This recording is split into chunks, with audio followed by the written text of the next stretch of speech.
la chaîne de la diaspora congolaise.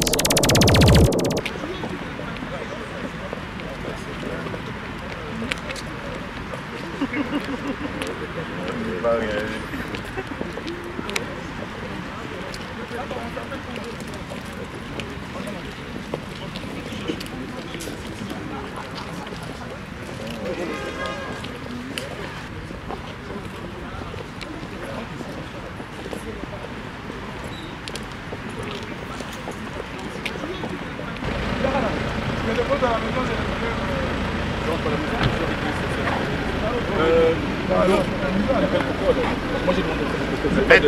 Oui.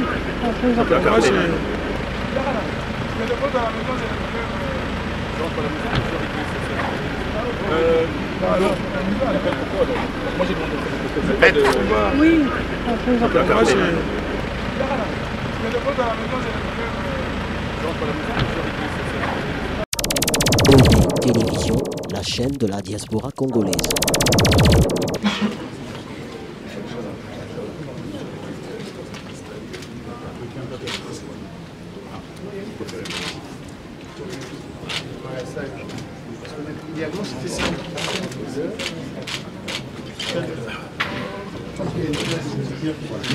Ça va.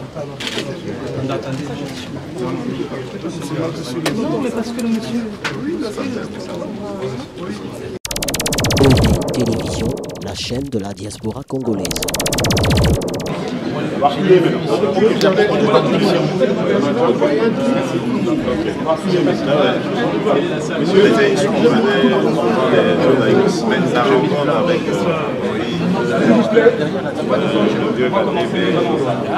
S'il vous plaît, ça va, c'est fini, hein, Wendy, pardon. Maya.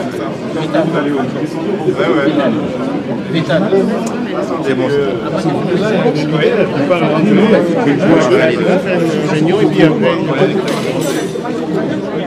Il faut qu'il quand vous allez passer par vous voulez parler vous passez de l'autre côté.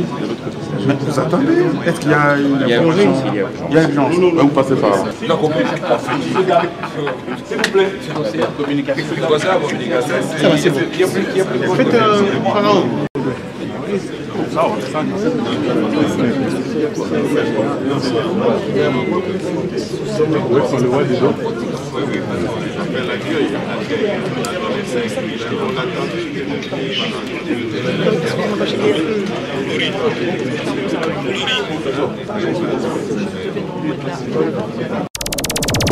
Télévision, la chaîne de la diaspora congolaise. Leader de l'opposition de la République démocratique du Congo. Ce mercredi 12 septembre 2018, les leaders de l'opposition se sont réunis à Bruxelles afin de dresser l'évaluation du processus électoral en cours. Ils ont réaffirmé la nécessité que ce processus aboutisse le 23 décembre 2018 à la tenue d'élections libres, démocratiques, transparentes et inclusives, conformément à l'accord de la Saint-Sylvestre et au calendrier électoral, facteur essentiel pour arriver à un résultat admis par tous et à une paix durable en RDC. Cependant, face aux manœuvres du régime visant à organiser une fraude massive en vue de conserver le pouvoir, les leaders de l'opposition ont affirmé leur refus de cautionner toute parodie d'élection.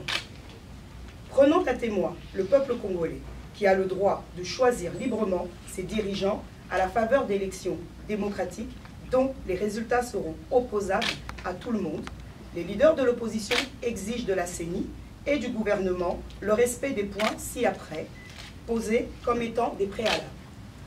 Premier point, le rejet de la machine à voter imposée par la CENI en violation de la loi électorale. Deuxième point, le nettoyage du fichier électoral afin d'identifier et d'extraire les plus ou moins 10 millions d'électeurs enrôlés sans empreinte digitale. Troisième point, la mise en œuvre immédiate des mesures de décrispation politique conformément aux dispositions de l'accord de la Saint-Sylvestre, libération des prisonniers politiques, le retour des personnalités politiques exilées, notamment les cas emblématiques traités dans le rapport sur la décrispation politique conduit par les évêques de la SENCO, réouverture des médias et l'accès aux médias publics, liberté de manifestation, fin des tracasseries policières et administratives contre les opposants. Point 4. la participation effective des candidats exclus ou invalidés pour des raisons politiques, afin d'assurer la tenue d'élections inclusives. Point 5. L'accréditation et le déploiement des observateurs des instances internationales. Union européenne, SADC, Nations Unies, pardon, Organisation internationale de la francophonie et autres. Point 6.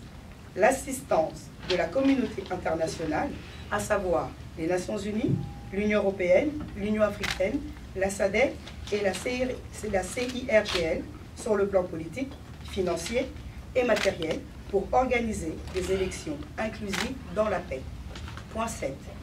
Le déploiement d'une force régionale de la SADC pour sécuriser le processus électoral, les candidats et la population. Point 8. La participation effective de la MONUSCO au processus électoral pour le transport du matériel et la logistique. Point 9. La restructuration et l'audit de la CENI, conformément aux prescrits de l'accord de la Saint-Sylvestre. Faute de respecter ces préalables, la CENI et le gouvernement seront tenus responsables du chaos et des conséquences auxquelles conduira l'organisation d'une parodie d'élection. Les leaders de l'opposition ont convenu de s'accorder en vue de la désignation irréversible dans les meilleurs délais sur une vision partagée et un programme harmonisé du candidat commun de l'opposition à une élection présidentielle crédible dans le souci de maximiser les chances de la gagner et répondre aux attentes de la population de vivre une véritable alternance.